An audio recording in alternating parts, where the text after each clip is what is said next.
Hello everyone! In today's video, I'm going to be explaining how I integrate things like flowers, rocks, and grass into watercolor landscapes. Welcome to the third part of the Watercolor Landscapes for Beginners series. If you have not watched the first two videos, I'm going to leave links to them below because I am going to use some techniques today that I explained in the first two videos, so I really recommend that you check those out before continuing with this video. If this is your first time in my channel, welcome. I am so glad that you're here with me today. My name is Erica and I'm an illustrator, teaching artist, and art blogger that is now on YouTube. So let's get out those supplies and let's get into the studies. Okay everyone, so before we actually get into the tutorial, I just want to very briefly and quickly explain how I organized the time lapses in this video, because I am going to be touching upon a few different topics here and I want you to be prepared. So I sort of divided this video into two parts. The first one is going to be about flowers and grass, and the second part is going to be about painting rocks within landscapes. So within this same video, you're actually going to see me produce two relatively quick paintings. And before each of those two paintings, you're going to see me do very quick explorations. In the first one, the explorations are going to be of flowers. And before I start my second painting, the exploration is going to be of rocks. Now, this is something that I definitely encourage you guys to do. If you are going to include anything within any type of composition that you feel you need practice with, go ahead and do as many explorations and experiments as you need to in a sketchbook before actually starting with the composition. Starting off with the list of supplies that I used for these studies, the brushes that I used were round 10 and round 8. And I also used a 2-inch flat brush when I was creating the wet on wet effects to wet my entire paper. I also used a pencil, an eraser, masking tape, 140-pound watercolor paper cut into halves, obviously my set of watercolor paints, which I will tell you the colors that I used a little bit later, my palette, a rag or a paper towel, and a cup of water. I also used a piece of thick cardboard onto which I taped my watercolor paper whenever I needed to tape it down.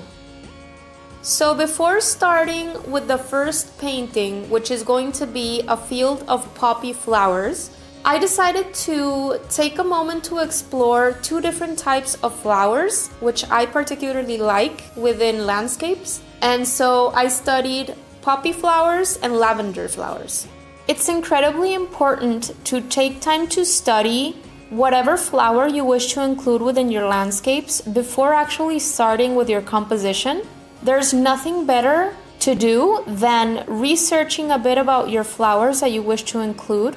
So look up a few high-quality pictures online and really study its characteristics, its overall shape, the shape of its petals, and all of its little characteristics that make it different from other flowers. And once you have studied these characteristics, try your best to see how you're going to be transmitting them through painting. And of course, this is not to say that you're going to be adding in every single detail into your flower paintings, because in this case, since we're creating landscapes, the flowers are just going to be a tiny detail or a tiny element within your overall composition. So you're looking for a way to create the illusion of flowers being there.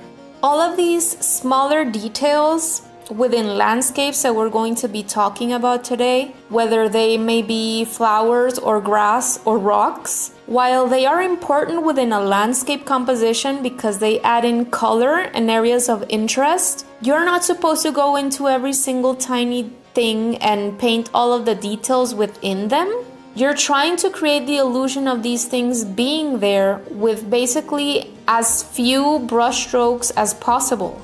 So I really recommend that you explore ways in which you can transmit the overall sensation and the overall image of the flower of your choosing through color, shape, and values.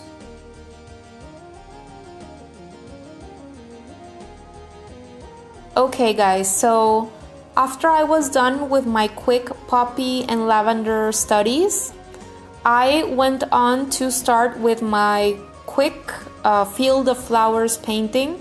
I went for the poppy flowers, and for this I used the wet on wet technique and several different techniques that I actually mention in either the first or the second videos of this series. I will not repeat those techniques, so if you're interested in getting to know more about how I went about doing them, I really recommend that you go back and watch those other two videos. I will be linking them down below.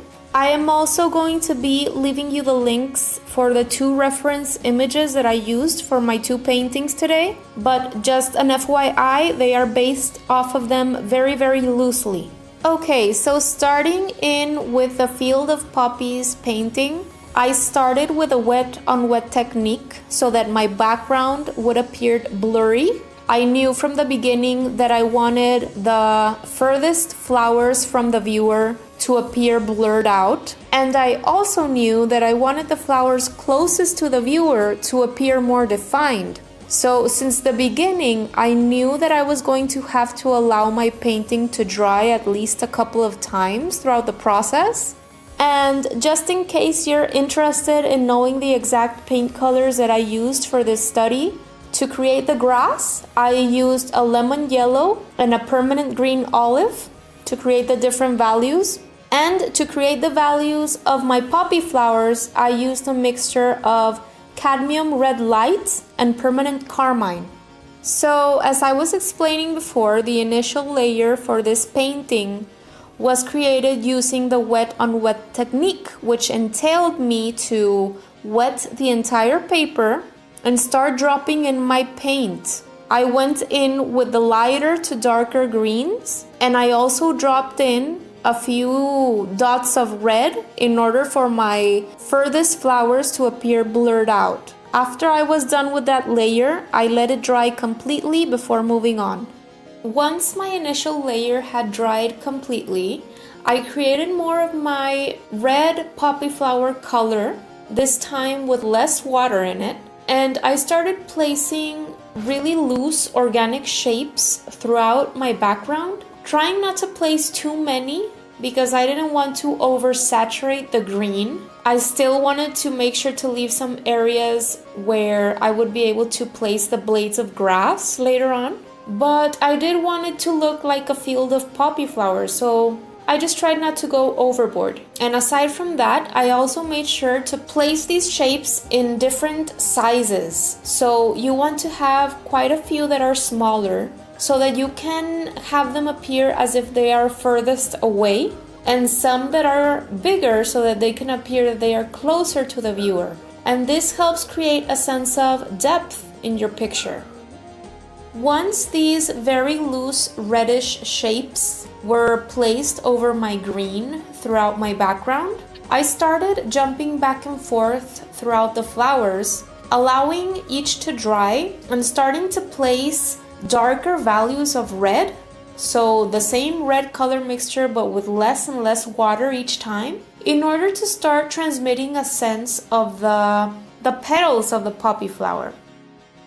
So something that you're going to see me do a lot is placing a lot of pigment on my paper, letting it dry, and then going back into the water, dipping my paintbrush in clean water, and reactivating my paint later in order to smooth out or soften my hard color edges. This is something that I personally love to do. It's part of my painting style, I guess you could say. And I really love the effects. I like to do this and then place another layer later on top of it, create another wash. And this is part of the reason why I really love thicker, tougher paper, because I love to go back and do scrubbing and I love to layer. But this is going to depend on your personal style. I continued working on my flowers, jumping from one to the other and adding in deeper, darker values. Once I wanted to create my darkest value for the petal area of the flower, I created a mixture with my reds and ultramarine blue. I added this darker value only where I see fit in specific areas, making sure not to go overboard. I didn't want to darken the flower too much.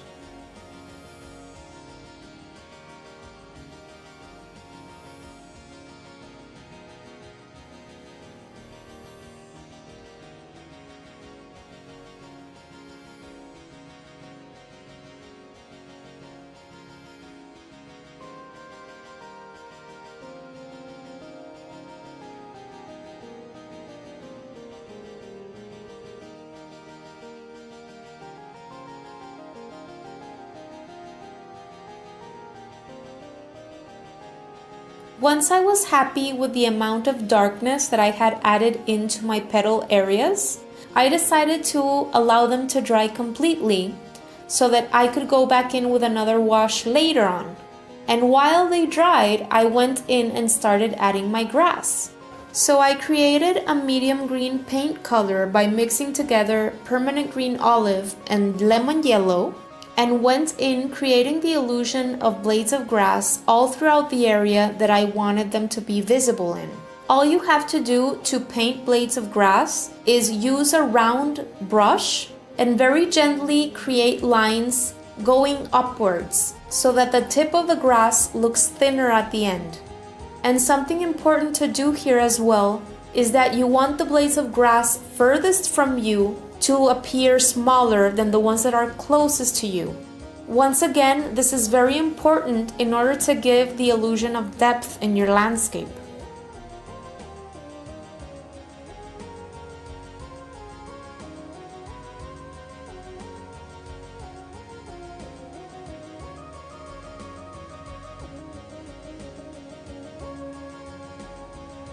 Once I was done with my initial layer of grass, I went back into the petal areas with a very thinned out red paint mixture and did some more scrubbing.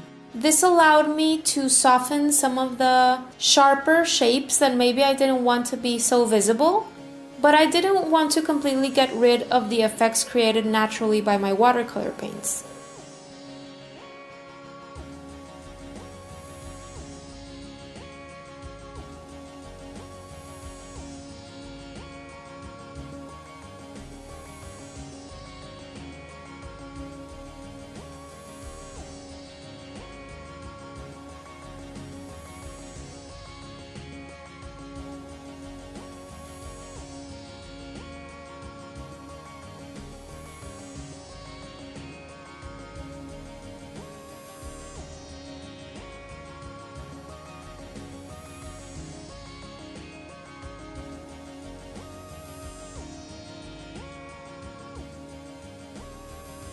And after this, I went on to make a darker value of green and continued creating a second and third layer of grass. And I also started adding in the stems of my flowers. I wanted to make sure to create at least 3 different values for my grass area and 2 different deeper, darker values of green for the stems of my flowers, as well as for the little buds that are scattered throughout the grass area.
Okay, so moving on to the second part of this video, which is going to entail studying rocks. What I did once again was create individual studies of two different types of rocks before actually moving on to my composition. So I went ahead and created my initial pencil sketches.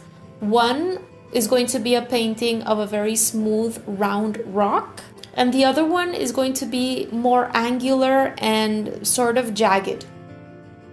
So I created my pencil sketches and I created my paint mixtures by using ivory black, sepia brown, and yellow ochre.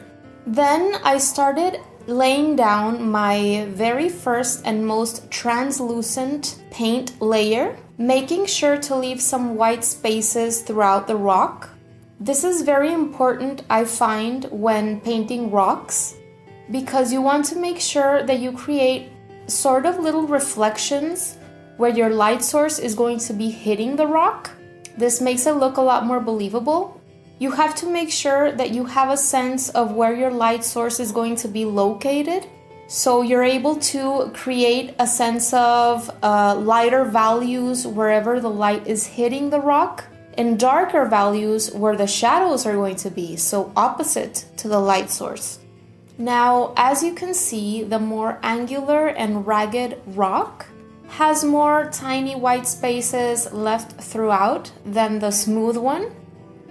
And this is going to help create the effect of more angles, or in a sense, planes within the rock. And as always, since I cannot help myself and I have to do at least a little bit of scrubbing in my paintings, I finished placing my values, at least most of them, and I cleaned my paintbrush and dipped it into a little bit of water, only a little bit, and went back in to soften some of the harsh lines and some of the darker shapes I left with my paint.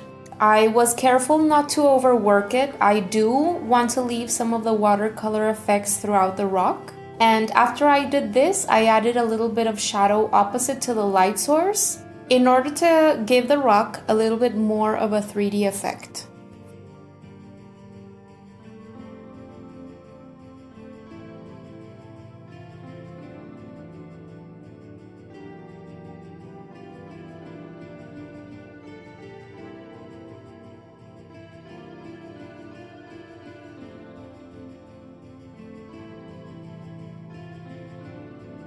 And at the very end, to finish up these little rock studies, I did go ahead and use my black. As I mentioned before, I used ivory black.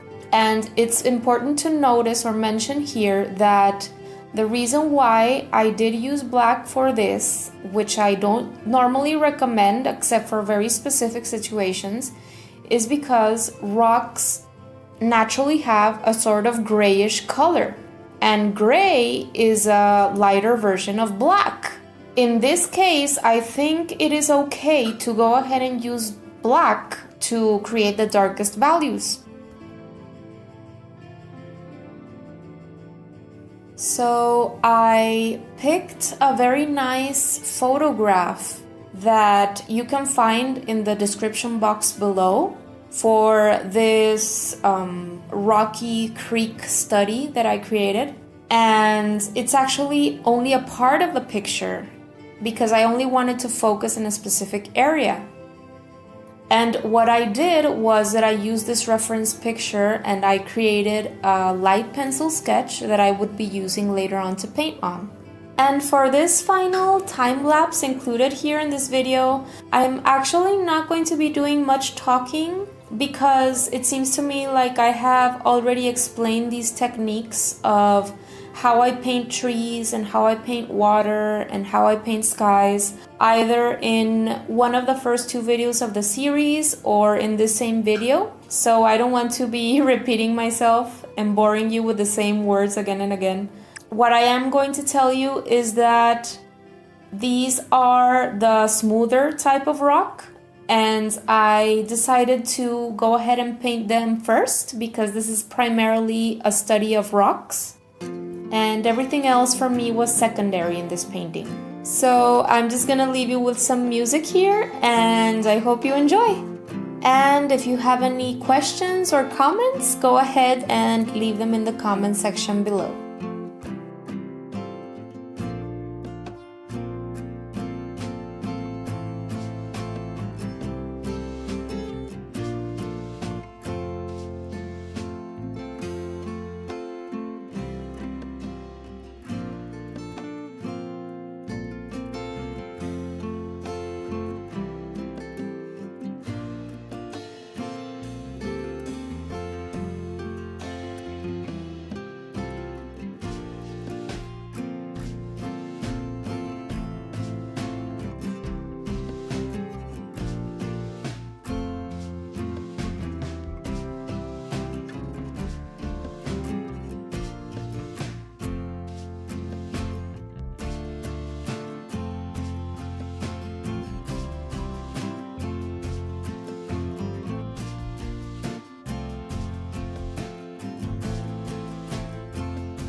Okay guys, quick question. What was easiest for you to paint? Was it the flowers or was it the rocks?